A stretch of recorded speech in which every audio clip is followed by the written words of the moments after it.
Hi viewers, welcome to Healthy Cooking Channel. வீடியோக்குள்ள போறதுக்கு முன்னாடி இதுவரைக்கும் Healthy Cooking Channel subscribe பண்ணாதவங்க மறக்காம subscribe பண்ணிக்கோங்க. பக்கத்துல இருக்கக்கூடிய bell icon-ஐ click பண்ணிக்கோங்க. Hi friends, இந்த வீடியோல நம்ம இன்னைக்கு Coriander Gravy எப்படி செய்யலாம்னு பார்க்கலாம். வாங்க வீடியோக்குள்ள போலாம். ஃபர்ஸ்ட் ஒரு கடாயில கொஞ்சமா எண்ணெய் விட்டுக்கோங்க. எண்ணெய் சூடானதும் 3 துண்டு அளவுக்கு கொஞ்சமா பட்டை, ஒரு 5 கிராம்பு, 1 டீஸ்பூன் சோம்பு, 3/4 டீஸ்பூன் அளவுக்கு நம்ம ஜீரகம் சேர்த்துக்கலாம். அடுத்ததாக 1 டீஸ்பூன் அளவுக்கு மிளகு. இது எல்லாத்தையும் சேர்த்து நல்லா எண்ணெயில் பொரிய விட்டுருங்க.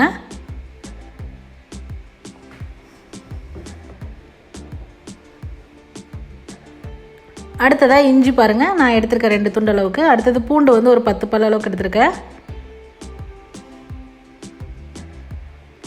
இதில் காரத்துக்குன்னு பார்த்திங்கன்னா நம்ம பச்சை மிளகாவும் மிளகும் தான் சேர்க்குறோம். ஸோ அது உங்களுக்கு எந்த அளவுக்கு காரம் வேணுமோ அந்தளவுக்கு நம்ம அட்ஜஸ்ட் பண்ணி போட்டுக்கலாங்க. அதே மாதிரி பார்த்திங்கன்னா நான் மசாலா வந்து இதில் ஃப்ளேவர் கம்மியாக சேர்த்துருக்கேன். உங்களுக்கு மசாலா ஃப்ளேவரும் கொத்தமல்லி ஃப்ளேவரும் ஈக்குவலாக வேணும் அப்படின்னா நீங்கள் அதுக்கு தகுந்த மாதிரி அந்த மசாலாவை குறைச்சிட்டு கொத்தமல்லியை அதிகப்படுத்திக்கலாம். இல்லை கொத்தமல்லியை குறைச்சிட்டு மசாலாவை அதிகப்படுத்திக்கலாம். இல்லை ரெண்டும் சம பங்கு போட்டிங்கனாலும் டேஸ்ட் நல்லாயிருக்கும். நான் வந்து இன்றைக்கி மசாலா கம்மியாக சேர்த்துருக்கேன். அடுத்ததாக ஒரு பெரிய வெங்காயம் நீல வாக்கில் கட் பண்ணி அதையும் அது கூட சேர்த்து வதக்கிக்கிறேங்க. அடுத்ததாக ஒரு கைப்பிடி அளவுக்கு நான் கொத்தமல்லி கீரை, ஒரு கைப்பிடி அளவுக்கு கருவேப்பிலை கீரை நான் சேர்த்துருக்கேன்.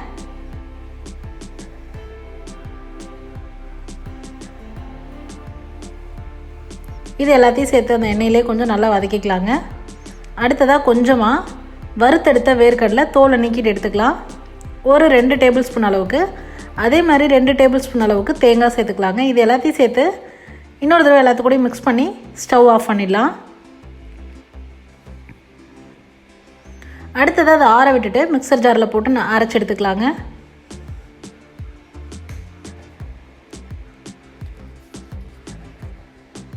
இதுக்கு பெருசாக நம்ம எந்த பொருளும் வாங்கணுன்றது அவசியம் இல்லை. எல்லாமே வீட்டில் இருக்கக்கூடிய இன்க்ரீடியன்ஸ் வச்சே செஞ்சிடலாம். பாருங்கள், இந்தளவுக்கு நல்லா அரைச்சி எடுத்துக்கோங்க. அடுத்ததாக கிரேவி எப்படி செய்யலான்னு பார்க்கலாம். ஒரு கடாயில் கொஞ்சமாக எண்ணெய் விட்டுக்கலாம். எண்ணெய் சூடானதும் நீல வாக்கில் கட் பண்ணி வச்சுருக்கக்கூடிய வெங்காயம், ஒரு வெங்காயம் மீடியம் சைஸ் வெங்காயம் போடலாங்க. அடுத்ததாக கொஞ்சமாக கருவேப்பிலை. இது ரெண்டையும் கொஞ்சமாக வதக்கிக்கலாம். அதாவது வெங்காயம் ஒரு ஹாஃப் குக் ஆனால் போதும்.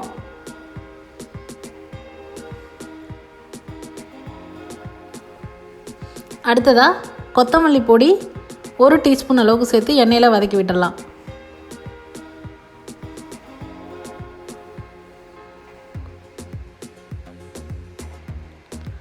அடுத்ததாக நம்ம அரைச்சி வச்சுருக்கோம் இல்லைங்களா, அந்த பேஸ்ட்டை இதில் சேர்க்க போகிறோம்.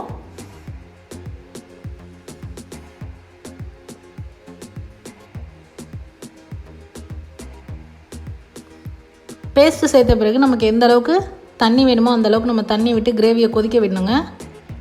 தண்ணி வந்து ரொம்ப ஜாஸ்தி சேர்த்துடக்கூடாது. ஏன்னா நமக்கு திக்னிங் ஏஜென்ட் இதில் எதுவுமே நம்ம சேர்க்கலை. அதனால் கரெக்டான தண்ணி வச்சோன்னா போதும். அந்த பச்சை வாசனை போகிற அளவுக்கு கொதிச்சா போதும். ஏற்கனவே நம்ம அதை வதக்கி தான் அரைச்சிருக்கோம். அதனால் தண்ணி ரொம்ப ஜாஸ்தி தேவையில்லை. இப்போவே தேவையான அளவு உப்பு சேர்த்துக்கலாங்க. இப்போ பாருங்கள், கலந்து விட்டு பாருங்கள். நல்லா கிரேவி பதத்தில் இருந்தது அப்படின்னா போதுங்க. நீங்கள் கீரையை கம்மி பண்ணிவிட்டு அந்த ஸ்பைசஸ்லாம் சேர்த்து போட்டிங்க அப்படின்னா உங்களுக்கு மசாலா கலரும் பார்த்திங்கன்னா நல்ல ஒரு டார்க் ப்ரௌன் வித் க்ரீன் ஷேடில் வருங்க. அவ்வளோதாங்க, நம்ம செய்ய வேண்டிய வேலையெல்லாம் முடிஞ்சிச்சு. அடுத்ததாக நம்ம மூடி போட்டு மூடிட்டு ஒரு 10 நிமிஷம் அளவுக்கு மீடியம் ஃப்ளேமில் கொதிச்சு வரணும். எண்ணெய் மேலே வர அளவுக்கு கொதிச்சு வந்தது அப்படின்னா நம்ம சுவையான கொத்தமல்லி கிரேவி சூப்பராக ரெடி பண்ணியாச்சுங்க இன்றைக்கி.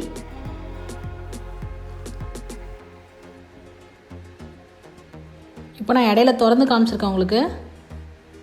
இப்போ பாருங்கள், நல்லா கொதி வந்து எண்ணெயெல்லாம் பிரிஞ்சு மேலே வந்திருக்கு. இந்த ஸ்டேஜில் நம்ம ஸ்டவ் ஆஃப் பண்ணிடலாங்க. அவ்வளோதான், கொத்தமல்லி கிரேவி ரொம்ப சூப்பராக தயார் பண்ணியாச்சு. இந்த கிரேவி எதுக்கெலாம் சூட் ஆகுன்னு பார்த்தீங்கன்னா இட்லி, தோசை, சப்பாத்தி, பூரி, அப்புறம் புலாவ் செய்கிறோம், அடுத்தது ஃப்ரைட் ரைஸ் செய்கிறோம். இந்த மாதிரி ஐட்டம்ஸ் எல்லா டிஃபன் வெரைட்டிஸ்க்கும் இந்த கிரேவி ரொம்ப சூட்டபுளாக இருக்கும். ட்ரை பண்ணி பார்த்துட்டு உங்களோட கமெண்ட் மறக்காமல் சொல்லுங்கள் ஃப்ரெண்ட்ஸ். இது போன்ற ஹெல்தி ரெசிபீஸ்க்கு மறக்காமல் ஹெல்தி குக்கிங் சேனலை சப்ஸ்கிரைப் பண்ணுங்கள். இந்த வீடியோ உங்களுக்கு பிடிச்சிருந்தா லைக் பண்ணுங்கள், ஷேர் பண்ணுங்கள், கமெண்ட் பண்ணுங்கள். தேங்க்ஸ் ஃபார் வாட்சிங் ஃப்ரெண்ட்ஸ்.